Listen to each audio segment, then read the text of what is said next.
Yan. Labas kami ni Ray. Kasi ilang araw ko na siyang hindi ilalabas. Tapos, gusto niya makita yung aso niya. Kaya, nilabas ko din. Ay, hindi ko yata nailak yung sasakyan. Teka lang guys. Hindi na kami sasakyan. May inilagay lang ako doon. Kasi, mas gusto namin mag-walk. Dito lang naman, malapit lang sa amin. Yung shop. May bibilin lang ako. Tapos, labas na rin ang bebe. Kasi nilalabas namin si Ryle para hindi siya manibago ba sa sa weather. Kumbaga, hindi siya ng sakit ba, mabigla kapag sobrang lamig. Tapos, nagpalit ng weather. Winter to summer.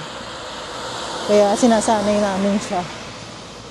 So, idea ni Josawa yon. Nung una nagagalit ako, diba? Kasi nga sa atin guys, diba, kapag malamig, hindi natin nilalabas yung mga baby, yung mga bata.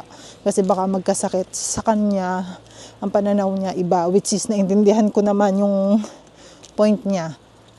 Na meron din naman siyang good intention.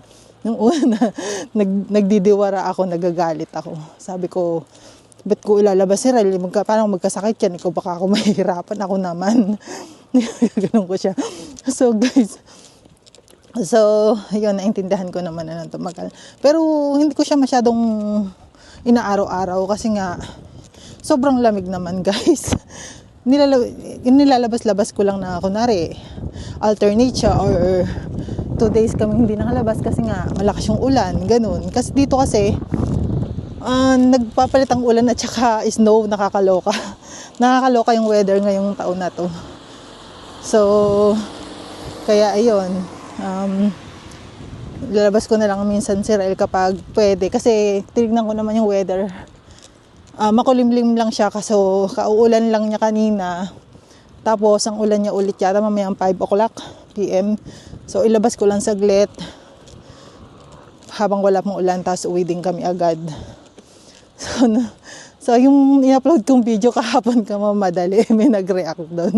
Si kuya, shout out sa'yo kuya. Yung nandito rin siya sa Poland. So deportation po, sorry naman. Na-confuse yung mga tao. So marami na kasing views kaya hindi ko na siya ma-edit. Pero siguro naman nakuha niya yung yung message ko doon, which is regarding sa reason kung bakit na-deport pa yung mga naka-TRC process. So, kung may mga question kayo, mag-message lang kayo or mag-comment lang kayo sa video. So, nakakatawa lang. Tapos, ang topic naman natin, isingit ko na lang guys. Kasi, may nagtanong sa akin na parating dito ng January 25. Or I don't know kung ano yung exact date, basta ganun, mga 3rd week ng January. So ang tanong niya sa akin kung pwede daw bang hindi na siya tumuloy doon sa sa employer niya kasi nga may mga kasama na siya doon na nauna dito sa Poland at sinabi ng mga kasamahan niya na hindi nga daw maganda ang pamamalakad ng agency. So, ang plano niya is hindi na siya tutuloy doon at maghahanap na siya ng panibagong trabaho pagdating niya agad dito. So, nanghihingi siya ng konting assistance kung possible daw ba na makapaghanap siya ng trabaho. So, pwede naman yun. Pwede ka naman maghanap agad ng trabaho basta may kontak ka na agad dito pagdating mo. So, ang suggest ko sa kanya,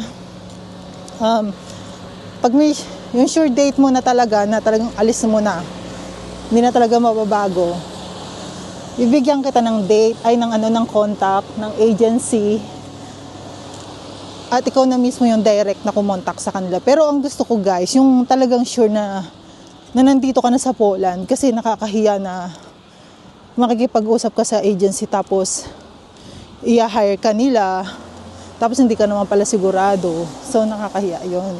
So much better kapag sigurado ka na talagang darating ka sa Poland ng date na yon, tsaka mo kontakin si agency at tsaka ko sa'yo ibibigay yung contact number para makapagtanong ka kung ano yung vacant job nila. Kasi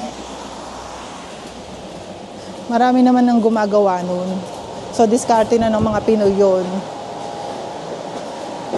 Yung iba kasi natatakot. Ang sabi kasi nila baka daw bawal na or bawal yung ganun system. Bawal yun kung sa bawal.